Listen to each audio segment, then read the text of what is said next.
What's up everybody, Chris with Salty Island, and we have two newly painted Age of Sigmar armies. A quick backstory to this, I recently picked up the Fury of the Deep 2-player box, and it had Fyreslayers and Idoneth Deepkin, and I did an unboxing and review of that set a while back. One of the nice things is both armies in this box are 600 point legal armies that give you some options as to how you want to build them. I read a cool bit of lore about a Fyreslayer Lodge, Caengan, who resides in the realm of shadow. There they gather Urgold, but in the process, their way of life adapted to the subtleties and trickeries of the realm of shadow. And I found that real interesting and was inspired to paint up that lodge. At the same time, Salty Shy got pretty hype on the news of the new Skaven battle tome, and he got some inspiration as he's recently been watching the Vtuber Hakos Bays from Hololive, the Rat of Chaos. Why? I don't understand. Next one! And it just matched the theme of his Skaven army. So these are new armies to us. If we mess something up, please let us know down in the comments below, as we're trying to learn a new faction, as well as still being pretty new to Age of Sigmar ourselves. Now, let's go ahead and check out these armies. What you got? What you brought today? All right. Well, this is Salt Shy back for some more Age of Sigmar. We got a 555 point Skaven army dedicated to the one true rat god, Hakos. God of Chaos, Clan Hakos. Bruh. We got 10 Stormvermin, Halberds, all upgrades really. Halberds, Musician, Standard, Invisible Shields. They're just really good at blocking with their Halberds. Led with an Engineer. The Engineer has more Warp Power, Master of Magic, and Arcane Tome. We've got a reinforced 10-man unit of Skyer Acolytes, 2 Rattling Guns, and a Warp Fire Thrower. And then we brought the Gnawholes, my stand-in Gnawholes. We got some Mark of Gamza here. Shout out! Shout out. But there you go. That's 555 points of Skaven, of Clan Hakos. Boom, boom. What's up everybody? So this is Chris coming here with Salty Islands, and this is my 600 point army of Fyreslayers. So what we've got here is a Auric Flamekeeper. He is the general of the army. We gave him the artifact Draught of Magmalt Ale, and he's got the command trait Battle Lust, because Flamekeepers don't really get something special. It's fine though, it's pretty good. In the battle line, I have 10 Volkite Berserkers, all with hand axes. Then I have 5 Ulric Hearthguard, and then 5 Hearthguard Berserkers. The Hearthguard are the shooting ones on the left, and the Berserkers are the ones with the 2-handed axes on the right. And this altogether brings up to just about I think like 550. So we'll see how they do in this game. In today's battle, we are using a slightly modified version of Eruption from the Fury of the Deep box. The Fyreslayers have 3 objectives, and their deployment is in the center of the table. The Skaven, on the other hand, have both the left and right edges of the table to deploy on, alternating deployment with the Fyreslayers deploying first. At the end of each battle round, if the Skaven control an objective, they can choose to destroy it. And on the other hand, if the Fyreslayers control an objective, they can activate it to deal D3 mortal wounds on a 4+ to all the enemies within 6 of that objective. In addition, at the end of the round, the Skaven will roll a dice, and on a 4+, they can bring back a destroyed unit. Deploy it in their deployment zone, more than 9 inches from an enemy unit. The goal is simple. The Fyreslayers get a major victory if all 3 objectives survive the battle. A minor victory if more objectives survive than be destroyed. On the other side, the Skaven will get a minor victory if they destroy more objectives than survive, and of course, they'll take that major victory if they can destroy all 3 objectives. As a quick insert, if you enjoy these games, or if you are a supporter of the Dwarven kind, go ahead and give a like to this video. And if you are one with Chaos and support Hakos Bays, give the channel a sub. With alternating deployment, the Hearthguard Berserkers were first placed on objective number 1, holding that side of the table. Unfortunately, that means in response, the Storm Vermin got to freely deploy on the edge of objective number 3, putting on the pressure even before the game begins. The Berserkers with 2 axes held the middle of the table as best as they were able, with the Hearthguard up top with their magma pike guns standing on the platform to give covering fire both ways. On the Skaven side, there are some additional weapons teams hiding in these units, so the dwarves will need to be careful as the Warp Flamer will punish any units that gets too close to them. Fyreslayers automatically get the first turn in this mission. Command points are generated and both sides succeed in rolling for the bonus command point. The Fyreslayers also activate the Rune of Determination, giving the army-wide a 6-up ward save, though no enhanced version this time. In the movement phase, the Berserkers move up. The Dwarven short legs only let them move 4 inches, and the Flamekeeper adjusts slightly so he stays in range of all the units around him. Meanwhile, the Hearthguard hold objective number 3 to make sure that the Skaven don't use the rat holes to jump their units on the backside and steal that objective. For shooting, the Flamekeeper issues the order all-out attack to the Hearthguard. They now have 2 shots each, hitting on 3s and wounding on 3s. 10 shots, get 9 hits, and 6 wounds. A terrible roll for saves, and the Storm Vermin take all 6 wounds to the face. The Berserkers up front also have hand-throwing axes. 9 of them are in range. 5 hits and 4 wounds. 2 saves see 2 more Storm Vermin fall.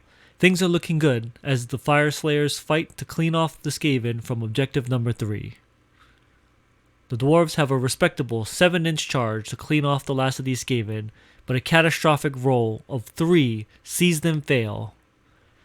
This is pretty terrible as the Skaven spend 1 command point at the end of their turn to ignore the battle shock test, and the Storm Vermin hold on, their greedy claws clinging to the objective while the dwarves look on in horror as they can do nothing to stop them from destroying it.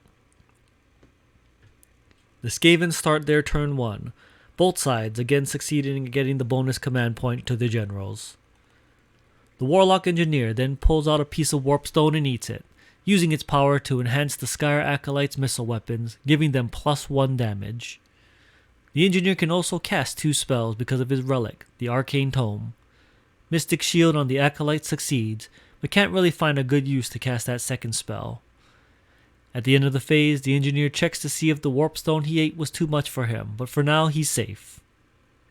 The Acolytes and the Rattling Gun move out of cover, and then in the shooting phase, the Warp Flamer reveals itself, having been hidden in the Storm Vermin, while a second Rattling Gun pops out of the Acolytes unit. The Acolytes shoot first, targeting the Berserkers. Berserkers receive all-out defense, hoping to weather this storm. 10 shots, gets 8 hits, and 7 wounds at -2 Ren. The Berserkers only make 1 save, and the Acolytes put out an impressive D3 +1 damage for each, putting out 18 wounds total. Luckily they have the ward save, but they only stick 2 of them, and the Berserkers are 2 wounds each, so 8 Berserkers fall to the barrage. The Warp Flamer goes next, using more to roll 2 dice for each dwarf within 8 inches instead of only 1. This puts out an impressive 4 mortal wounds. 1 ward save keeps the champion alive but kills the musician. The Rattling Gun also uses more, because quantity seems to be its own quality as it blasts the last dwarf from that unit. Up top, the Rattling Gun also fires more shots, getting 8 shots total. 4 hits but no wounds. The Skaven here choose not to charge though, and at the end of the round they choose to destroy objective number 3, bringing them 1 step closer to victory on the first turn. On turn 2, the Fyreslayers activate Rune of Relentless Zeal. This gives them +2 to move this turn, but they fail to enhance the roll again. The Skaven this time win the roll-off and they choose to take the first activation. Both sides succeed at getting the bonus command point, and the Skaven begins the hero phase. The Engineer opens up with Mystic Shield on the last 2 Storm Vermins, and then more power on the Rattling Gun. He succeeds, and this gives the Rattling Gun full rerolls on hit and wound. Down to the movement phase, the Warp Flamer moves up first, and in response, the Flamekeeper spends a command point for redeploy. This allows him to move these 6 inches as he backs up into cover behind a nearby pillar. The Skaven Acolytes then spend their command point for at the double, making their run move an automatic 6. In addition, Acolytes can run and still shoot their ranged weapons. Everyone else in the Skaven army runs forward and moves into the shooting phase. The Warp Flamer fires first, close enough to hit 3 of the dwarves up top, using more to get more shots, 6 shots total, but this time it only puts 1 mortal wound. Down at the bottom, the Acolytes shoot at the Flamekeepers in cover who also use the command point for all-out defense. 10 shots, lands 5 hits, but this time only 2 wounds, and with the cover save and all-out defense, the Flamekeeper sticks both saves. The Rattling Gun up top fires at the dwarves with many shots, and after the saves, 2 of them fall from behind. Down at the bottom, the Rattling Gun also gets a bucket of dice for its shots, doing 6 wounds total. Even with the cover and all-out defense, the Flamekeeper still takes 3 out of his 5 wounds. In the charge phase, the Rattling Gun up top attempts a charge, and the Auric Hearthguard spend the command point for Overwatch, though a bad roll and they all miss. On top of that, the Rattling Gun makes its 9-inch charge, now tying that unit up. The last 2 Storm Vermin charge into the Flamekeeper, hoping to take out the weakened leader. However, at the end of the charge phase, the Flamekeeper activates his special ability. The Flamekeeper generates 1 point for each soul of a dwarf that dies nearby. Spending the dwarf souls that's been killed in battle, he allows the berserkers with the 2-handed axes to immediately attempt a charge.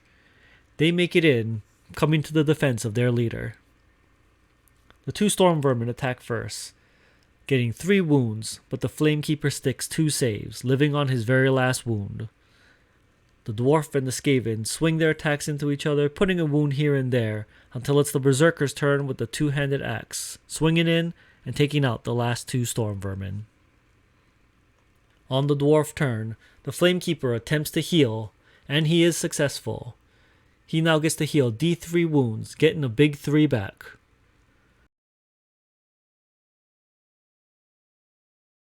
The dwarves move to defend their last 2 objectives and go into the shooting phase. In the shooting phase, the Magma Pints and Throwing Axes sees all of the Skaven make their saves and somehow not take any wounds. The Acolytes overwatch as the Auric Berserkers charge in, getting 3 hits and 1 wound. But with the Flamekeeper nearby, the Berserkers get a 4-up ward save and makes them all. The Flamekeeper also charges in, dragging the bottom Rattling Gun into the combat as well. Berserkers swing first, 4 of them making it into the combat. 9 attacks, see 6 hits, and 4 wounds that deal 2 wounds each. No save sees 6 of the Acolytes fall immediately. The Skaven flail about, managing to put a wound on a dwarf here and there until the Flamekeeper himself swings. Splitting his attacks up between the Rattling Guns and the Acolytes, he kills everything that he swings at. Up top, the last Rattling Gun also falls to the Auric Hearthguard. Without any command points, the Skaven immediately fail their battle shock and the last 2 Acolytes flee the table. It's now the end of the turn, and the Skaven throw that dice, and on a 4+ they are allowed to bring a dead unit back into the game in their deployment zone. A roll of a 6 sees a reinforced unit of Acolytes pop back up on the left side of the table. And at the end of turn 2, the dwarves have cleared off the Skaven as they desperately try to keep the last 2 objectives from being destroyed. In the roll-off for turn 3, the Fyreslayers win and opt to take back going first. The Engineer succeeds at the bonus command point, but the Flamekeeper fails, leaving the Fyreslayers a little short on command points for this turn. They activate the Rune of Farsight. This gives +1 to hit on throwing axes. In addition, the enhanced roll succeeds as well on a 6, giving all of the Fyreslayers +1 to wound on the throwing axes as well. The dwarves decide to play for the objective, backing up and taking a defensive position, trying to hold on to their last 2 objectives. The Auric Hearthguard fire at the Warp Flamer, using both Magma Pikes and throwing axes. The Warp Flare uses all-out defense, but just enough shots make it through to kill the Warp Flamer, securing them objective number 2. And rather than overextend, the dwarves hunker down and prepare to receive the attack from the Skaven. In the Skaven turn, the engineer casts Mystic Shield on the acolytes, and Arcane Bolt, doing the last wound, dropping our Auric Hearthguard. The engineer moves back and orders the acolytes through the Skaven hole, and they reappear on the other side of the table within 8 inches of the Skaven hole, but more than 9 away from an enemy unit. The Skaven opt to hide behind the wall, just in case. Very Skaven-like. At the end of turn 3, the Skaven aren't really able to destroy an objective, but they roll in an attempt to bring the Storm Vermin back into the game.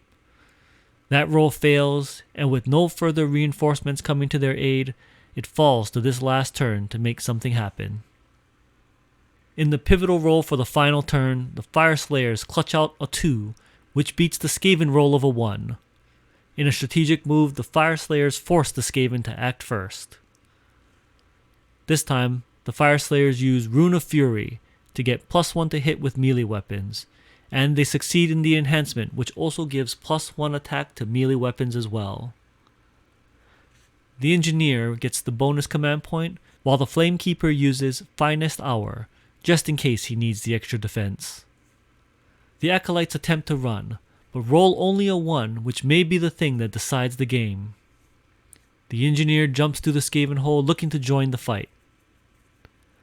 Only 6 Acolytes are in range to shoot, getting the order all-out attack, while the dwarves receive all-out defense. 6 shots sees only 2 hits, and 1 wound. A failed armor save, but the 4+ ward for being near the Flamekeeper sees them ignore all the damage. And in the final turn, the dwarves move to secure their objectives.